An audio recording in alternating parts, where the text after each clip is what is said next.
பாருங்க, நம்ம ஒரு கண்ணாடி பாட்டிலில் லைட் செட் பண்ணுறது எப்படின்னு பார்க்கலாம். அதுக்காக பெயிண்ட் அடிச்சுக்கிறேன். நான் பிளாக் கலர் மூடியாக இருந்தது, நான் வந்து ப்ரௌன் கலர் அடிச்சிருக்கேன். பெயிண்ட் மூடியில் ப்ரௌன் கலர் பெயிண்ட் அடிக்கிறேன். உங்களுக்கு எந்த கலர், பிளாக் கலர் தான் பிடிச்சிருக்குன்னா பிளாக் கலர் கூட அடிச்சுக்கலாம். சரிங்களா?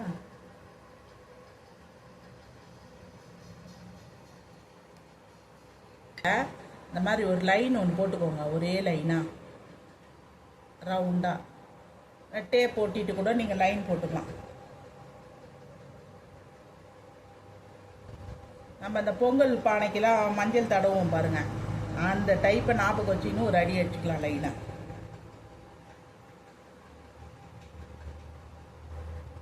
அவ்வளோதான். இப்போது இந்த கலர் ஃபுல்லாகவே இங்கே அடிச்சிடலாம்.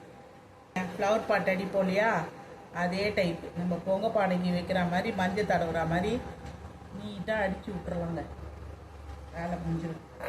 டிசைன் வேணுமோ நீங்கள் வந்து இது பண்ணிக்கலாம். பெயிண்ட் அடிக்கிறதா இருந்தாலும் பெயிண்ட் அடிச்சுக்கலாம், இல்லைன்னா இந்த மாதிரி பீட்ஸ் என்ன இருந்தாலும் ஒட்டிக்கலாம். அது உங்களோட விருப்பம்தான். நான் இன்னும் ட்ராயிங்கெல்லாம் அந்த அளவுக்கு டெவலப் ஆகலை, அதனால் நான் என்ன பண்ணிட்டேன், வீட்டில் இருக்கிற மணி ஆரி ஒர்க்குக்கு வரும் இல்லையா, ப்ளவுஸுக்கு வருமே, அந்த டிசைனை வந்து நான் இதில் ஒட்டிட போகிறேன். ஈஸியாக வேலை முடிஞ்சிடும்ன்ட்டு. சரிங்க. அதே மாதிரி மேலே 2 லைனு, கீழே 2 லைன் ஒட்டுறேன் நான். சரிங்களா? அப்போ தான் கொஞ்சம் திக்காக தெரியும்ல லைனு. சிங்கிள் லைன் அந்த அவ்வளோ தெரியாதுன்ற டிசைன் வச்சுட்டு இதை வந்து க்ளோஸ் பண்ணி காட்டுறேன் பாருங்கள். இது பார்த்தீங்கன்னா பானை மாதிரி தெரியும், லாங்கில் இருந்து பார்த்தா பானைன்னு தான் சொல்லுவாங்க.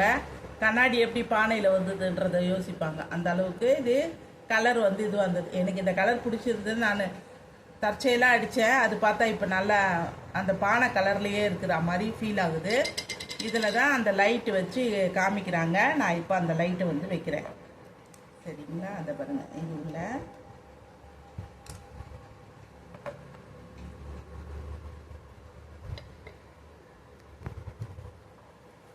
பாருங்க.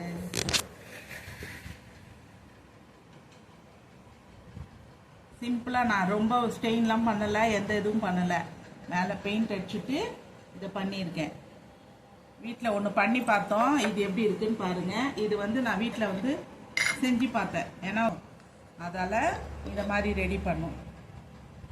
இது ஒன்று பண்ணியிருக்கோம். இப்போ நான் இதை இங்கே பண்ணி காமிக்கிறேன். வீடியோவில் பார்த்துட்டு பாருங்கள், எது நல்லா இருக்குன்னு சொல்லுங்கள். வீடியோ பிடிச்சிருந்தா லைக் அண்ட் ஷேர் பண்ணுங்கள், கமெண்ட் பண்ணுங்கள், சப்ஸ்கிரைப் பண்ணுங்கப்பா. Okay, thank you.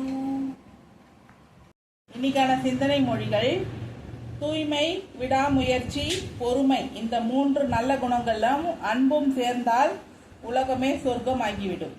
திரும்பவும் சொல்கிறேன், தூய்மை, விடாமுயற்சி, பொறுமை, இந்த 3 நற்குணங்களுடன் அன்பும் சேர்ந்து விட்டால் உலகமே சொர்க்கமாகிவிடும்.